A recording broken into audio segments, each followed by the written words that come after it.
92ကြိမ်မြောက် Miss World မှာမြန်မာကိုစားပြုအဖြစ်တွားရောက်ရှင်ပြိုင်နေတဲ့ခိစာကေကတော့ဒါ top ဝင်ရောက်နိုင်ခဲ့ခြင်းမရှိခဲ့ပါဘူး။ဒါပေမဲ့လည်းသူအဆုံးကုန်စူးစမ်းခဲ့တဲ့ဆိုတာကိုဒါအကုန်လုံးပဲမြင်တွေ့ခဲ့ရပါတယ်။ဒီ Miss World ကြည့်ရတာတကယ်ကိုရင်တထိတ်ထိတ်နဲ့လုံးဝနှလုံးရောဂါတော့ရမတတ်ပဲအခုဒီ winner ရသွားတဲ့ဒီ Miss World Thailand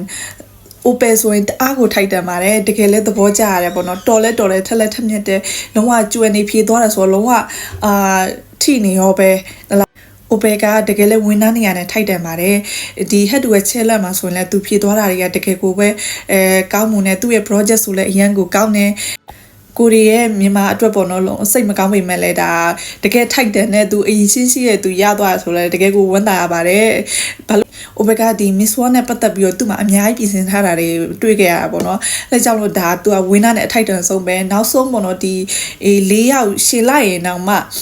သူကတခြားနိုင်ငံကမယ်ရီတက်ကိုသူကအရန်ကိုတားနေရပေါ့နော်